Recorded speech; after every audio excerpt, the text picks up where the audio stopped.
So Scott Kelly just under 2 weeks away from returning from his historic year-long stay on board the International Space Station, and a lot of people are going to be down there on the ground to help out once he comes home. And I'm joined now by one of those, Dr. Stephen Gilmore, who's the lead flight surgeon and has been for Scott for his entire mission. So Dr. Gilmore, first off, thanks so much for joining me today. It's always great to meet the people kind of behind the scenes making this all happen.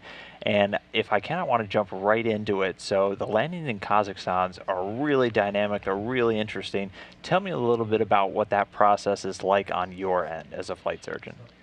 Well, thank you very much, and it's a pleasure to be here. I would describe it as the definition of a whirlwind tour.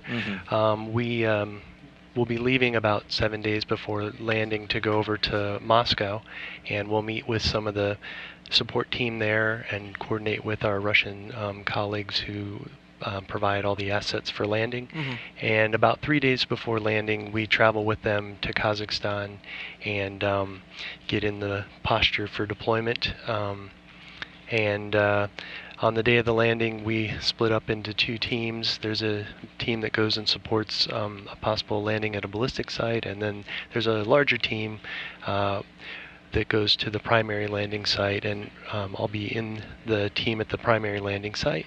And on the day of the landing, we deploy into groups on the helicopters that are provided and fly out to the landing site and are there to receive the crew.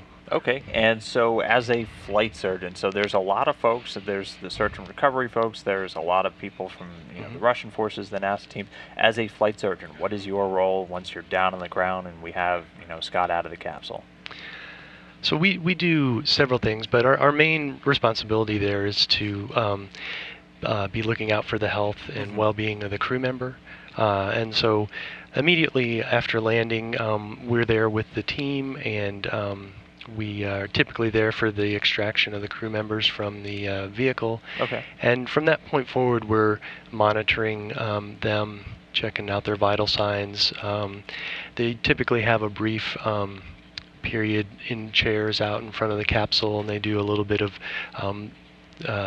question and answer stuff with some of the folks that are there. And then after that, they set up a medical tent, and we take the crew members into there.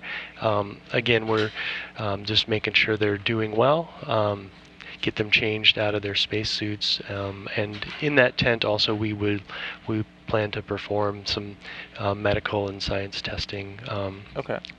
After that's done, everyone gets back on the helicopters and returns to the airport in Karaganda for return to, in our case, we'll be coming back directly to the States, and the Russian crew members go back to Moscow. Okay. Now, so Scott Kelly has been in space for almost 12 months now. Are you going to be doing anything special for his return as opposed to what you normally do for a, say, 6-month crew member? So in general, it's a similar template. I think I'm kind of will compare it to his last stay on orbit, which was which I also had the good fortune to work with him on that.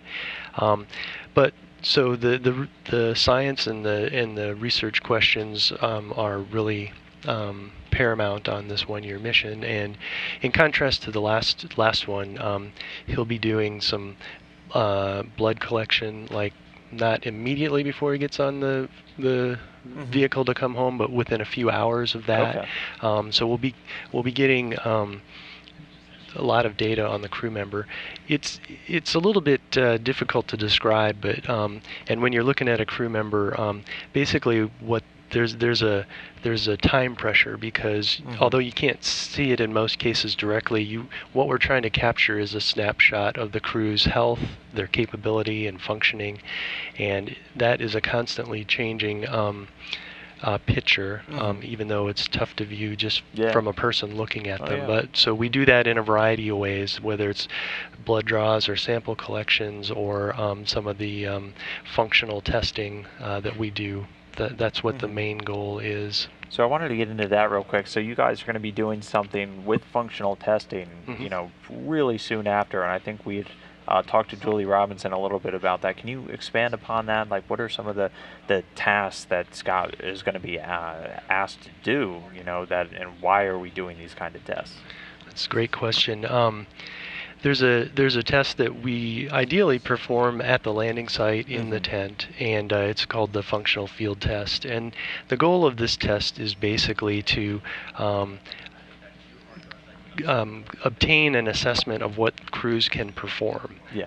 So and the analogs for this are, we want to know quantitatively, or with some numbers, what kind of can they jump up and down, can they open hatches, could they do a spacewalk, or in the case that we're going to somewhere like Mars, can they go out right away and do spacewalks on the surface of that planet. And so what we do in the tent is, as I mentioned, we'll do a quick medical check on the crew member.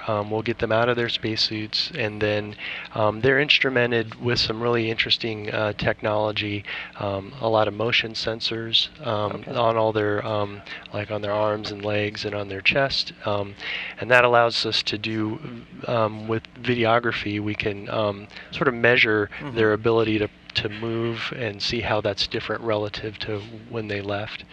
The other things that we're also monitoring closely are their heart rate response as we're having them do activities, and it's fairly straightforward activities. It's getting up quickly, it's changing positions, it's a mini obstacle course to see how their bodies tolerate navigating those Something things. maybe not so hard when you've been down here the whole time, but when you've been coming back from microgravity, it can be a little bit difficult. Absolutely. And again, this is part of that obtaining snapshots of the crew member's ability. We know we've done it multiple times before the flight in this case, and we'll do it after the flight. And it's to me, it's a real perhaps you'll have at one point an opportunity to maybe show the audience what the test is, but it's a real practical test, and I think it gets real valuable information. Okay, and I mean, just one final thing. So once he's back in the country, you know, the rehab begins. What's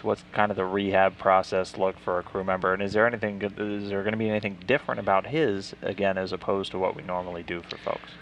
So the typical process is we'll take pretty much a 20-hour flight back to Houston after landing, and we have this period where we call it the reconditioning period, and typically for a 6-month mission it lasts about 45 days, and there's daily workouts and exercises to make sure that we return the crew member back to the same kind of functioning that they had before the mission started.